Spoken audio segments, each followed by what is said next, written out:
Welcome to USMLE Sarthi. We are committed to empowering IMGs. We're excited to guide you on your match journey. Don't forget to click subscribe and turn on notifications so you can get notified whenever we add new content. Also, follow us on Instagram and Twitter for the latest tips and tricks regarding everything USMLE. Now, let's dive into it. How do programs or what do program directors look for in terms of the students should have learned ABC? Pleasure to help students and young doctors from all over the world, especially India. That's where I'm from. Internship was from William Beaumont Hospital in Michigan. And then I finished my residency from OU Tulsa in internal medicine. Help us understand a day in life of a typical IMG who comes to your rotation. What does he or she end up doing? What do they end up learning?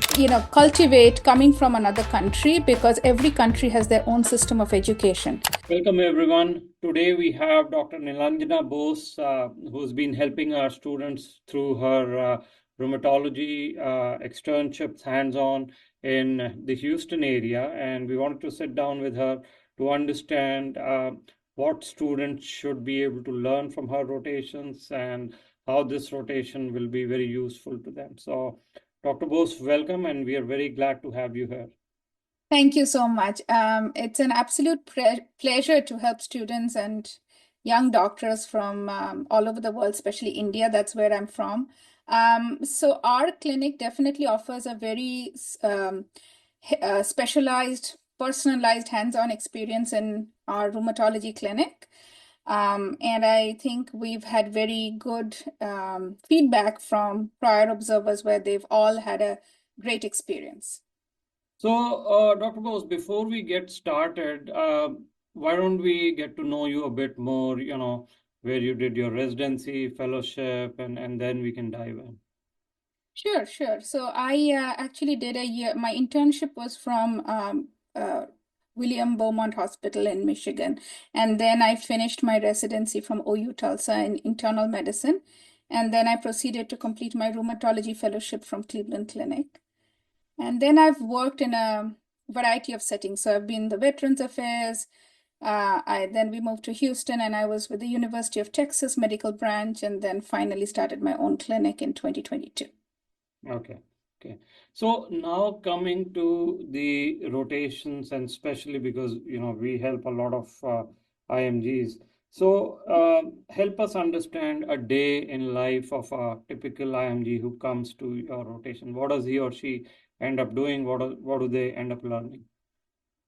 Our clinic is usually open from 8 a.m. to 4:30 p.m. So our observers come in. We have a dedicated room, pretty nice sized room with 3 desks that the observers can, kind of station themselves, bring their computers, etc.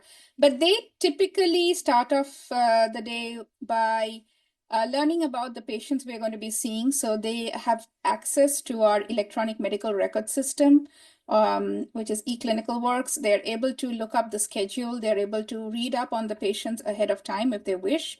So when the patients come in, depending on the proficiency of the observer, it really depends. So if we're talking about someone new, we'll have them go in with our medical assistant to see how the patient first is greeted and roomed. And then they come in with me to see how I do my history taking, my physical exam, and then how the treatment plan is formulated. At the end, they can ask questions if they have any doubts. And of course, we emphasize reading up on all the disease states they see.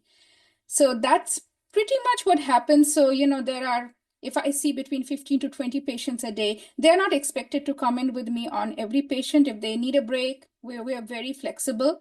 But through the day, they basically do this. As they get more used to the system, including the EMR, we like for them to go in and actually bring the patient in, greet them, room them, take their vitals, talk to them a little bit about their history, and then come and present to me.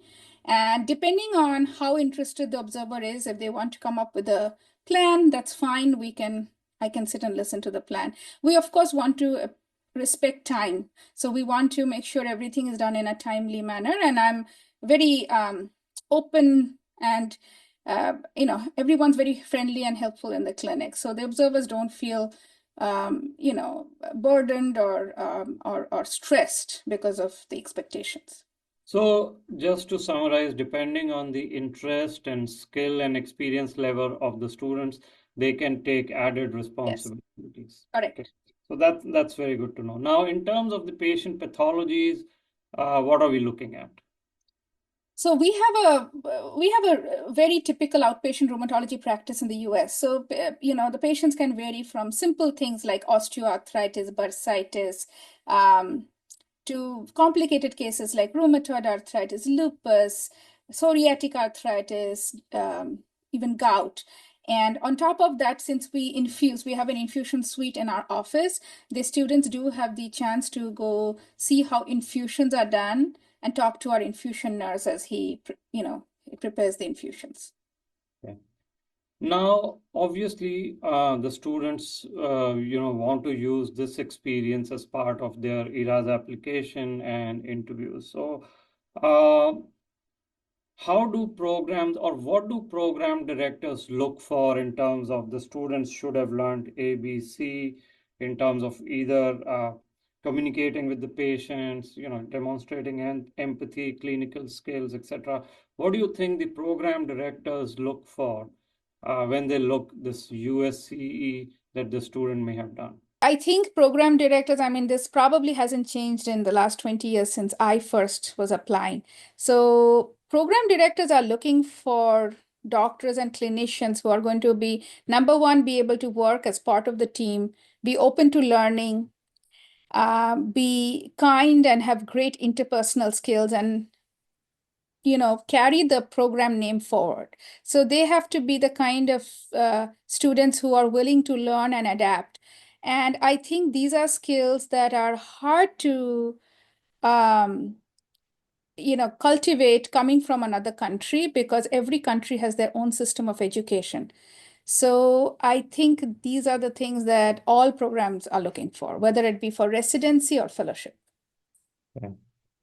And finally, when it comes to any kind of prerequisites or things you expect the students to know before they start the rotations, what would those be? Even if it could be like, curiosity or both tangible and intangible skills. So we actually provide access to our electronic medical records prior to the rotation start. So I do expect the observers to at least make an attempt to log into our EMR and look around a little bit. We are very hands-on, so we will teach them when they get on board. So it's not like they have to figure out things by themselves. I do expect students to be kind and willing to work with my team. So it's not a prerequisite, it's an expectation that they should know how to conduct themselves with patients, families, my staff members, and with each other. So that is going to be universal wherever they go. And all doctors have these skills. It's just a question of just working with them. Yep, yep.